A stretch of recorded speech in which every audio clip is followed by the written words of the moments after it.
Thank you all for coming. My dad has helped prepare a few words and asked me to deliver them for us, so if you'll just kind of bear with me for a little while. Mom was born September 4th, 1943 in Columbus, Georgia. The only child of the late Leroy and Cumai Brandon Blunt. Our Lord welcomed Mom home Tuesday morning, February 26th. In addition to being a devoted wife, mother, grandmother, great-grandmother, aunt, she was a friend to everybody that she encountered.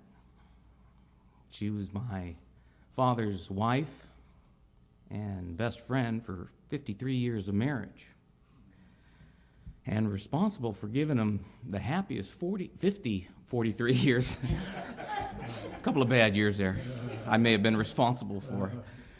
The happiest 54 plus years of his life.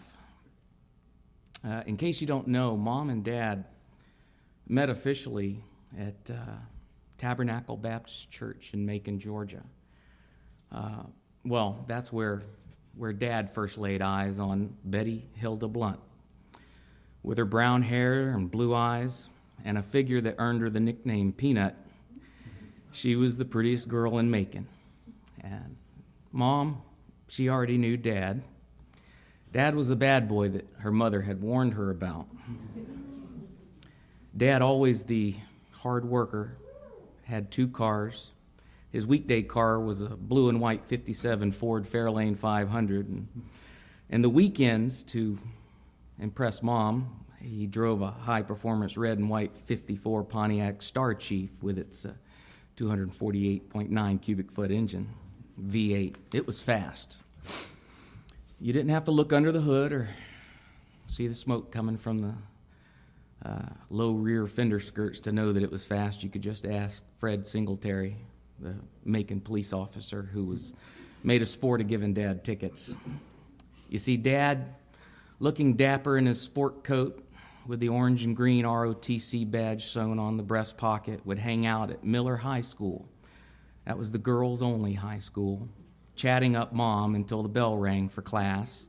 And then he'd race the 3/4 of a mile down to Lanier High School, the boys-only high school, just in time to run into class before the bell rang. If he was late, he could usually count on a couple of licks from Tom Porter, the shop teacher, who really didn't need a reason to paddle him. Mom told me that while they were dating, that she found out that Dad could only get one more speeding ticket before he lost his license. And that was the beginning of Mom taking control of the wild Mustang that was O.V. Carroll and turning him into the great man that you see before you today. Now, getting back to church, Dad wasn't necessarily the smartest in school, and he didn't realize that Mom was way out of his league, thank goodness. So Dad snuck up to the balcony of the church where Mom always sat right behind her, and when the service was over, he introduced himself, and as you can imagine, they fell madly in love. Mom told me she was pretty smitten with her bad boy, Dad. And Dad was gaga over his blue-eyed angel. And for those that know the story, you know that Mom's mother, my grandmother, Cumai, couldn't have been happier.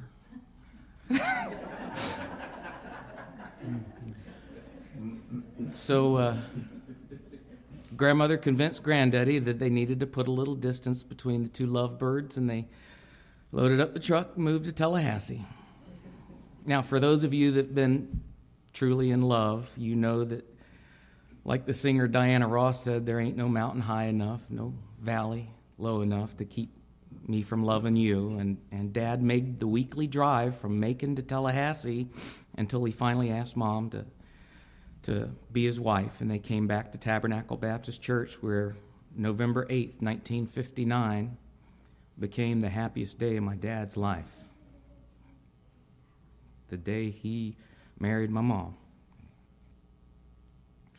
So fast forward to May 3rd, 1961. That's 18 months later for those of you doing the math. Dad had a new happiest day of his life, the day Mom and Dad were blessed with their first child, Teresa Betty Carroll.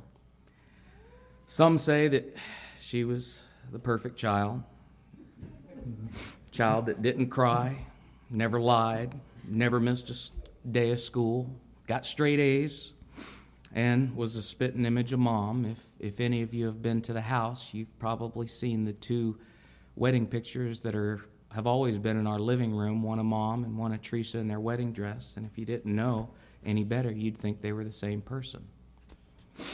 3 years later, Mom said that she thought it was a shame not to bless the world with another child that would surely be as wonderful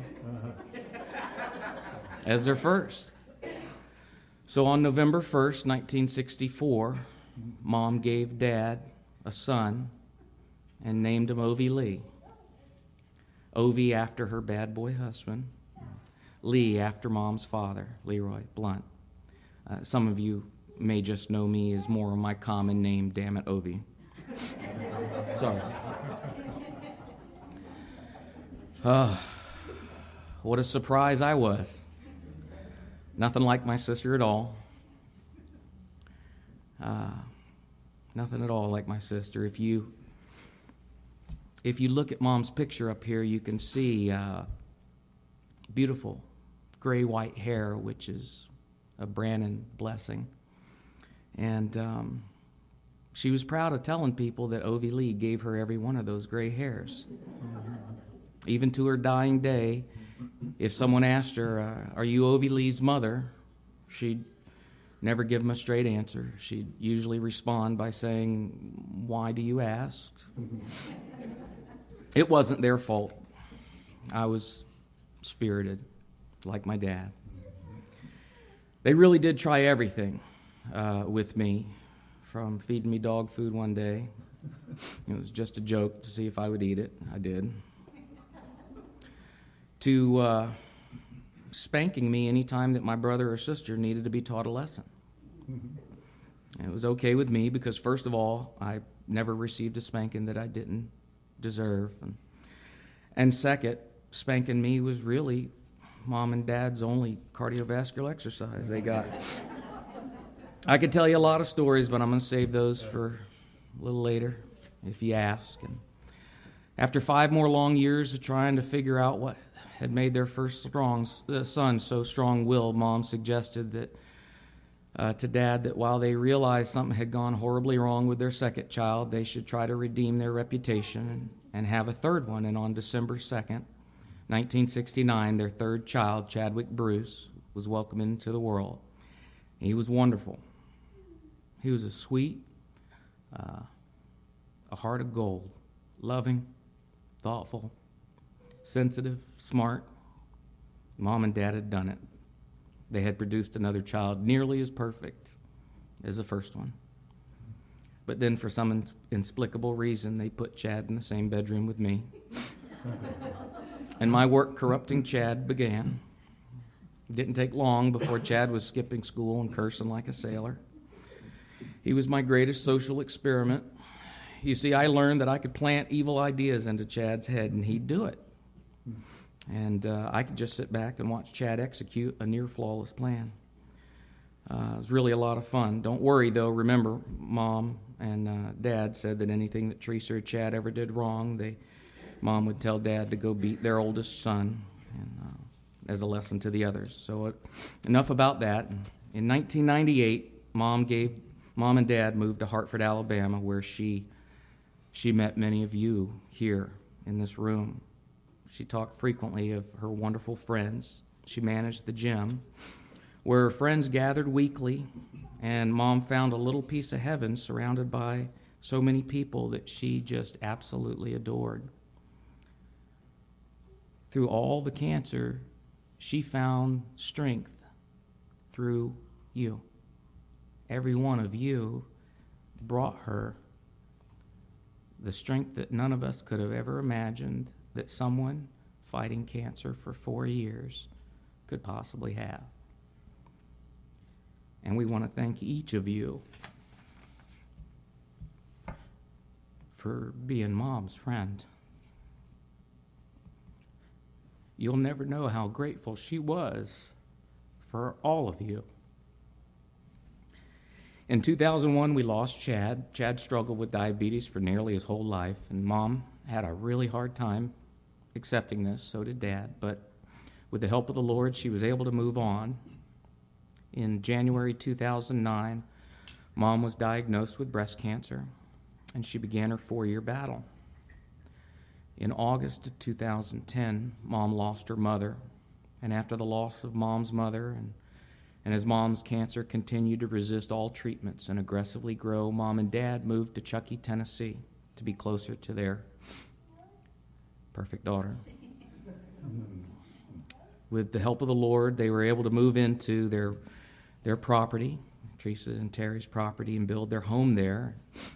Their son, Ovi, and my wife, Haja, we bought a cabin in North Carolina just about 40 miles away, so the whole family was able to get together more often. Mom was a strong person, and this strength shone through in her long fight with cancer, even though she was in tremendous pain most days of her life. She always remained strong and never complained. She wanted no attention focused on her disease or cancer. For many people, they actually found it hard to believe that she had cancer and it had progressed so far because Mom was so strong and she looked so good. As you can see, this picture was taken this Christmas, right up to the last 2 weeks of her life. And for that, Dad and Teresa and I were talking that God really did bless us abundantly, that Mom didn't suffer long. More than anything, she loved being a mother to pretty much everyone. It was evident by the number of calls and text messages that she constantly received. Jason, nearly every day,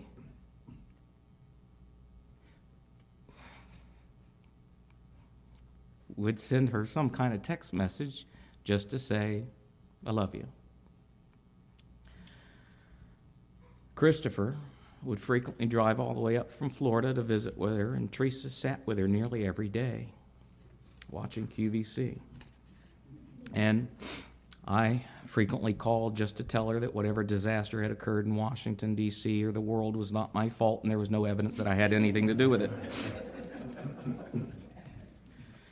Dad told me he and Mom were sitting on the back porch overlooking the mountains one day late in January when the phone rang, and it was their grandson, Taz Carroll, Chad's youngest son, who they had not heard from since he was a toddler. And this really made her day. A few days went by, and he called again and again.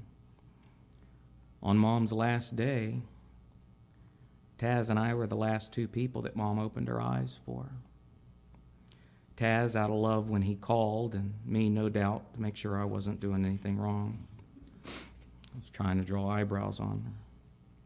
In addition to being the matriarch of our family, Mom was a small business owner, a bus driver, an artist, and an inspiration. She was a devoted wife, loving mother of 2 beautiful kids, 1 short, bald one, and a proud grandmother of 6 children. Proud grandmother of 6 grandchildren, Jason, Shannon, Jennifer, Christopher, Taz, and Brittany, as well as 5 great-grandchildren, Caden, James, Jacob, Lucas, and Ethan. Jacob, he knows her. Mom's also survived by several aunts, an uncle, a brother-in-law, 2 sister-in-laws, nieces, nephews, and cousins. Now that Mom's gone, I hope and ask that you don't let the number of calls and text messages decrease. Dad will need your calls more than ever. Our family would like to thank each and every one of you that could be here today and those that could not be here for giving Mom your love, friendship, and support. God bless you, and remember that Mom's in heaven, and through Christ, we will all be with her again. Amen. I'll close with John 14, 1 through 4. Let not your hearts be troubled. Believe in God.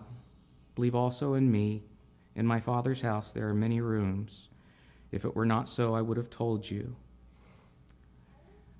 that I go to prepare a place for you, and I go and prepare a place for you. I will come again and will take you myself. That's where I am, and you may be also, and you may know the way to where I'm going. Again, our family would like to thank you all so much for your friendship and your love and your support that you provided her, for the outpouring of love that you've shown our whole family. And we hope we can remember Mom each and every day and find strength for yourselves as she found strength in you.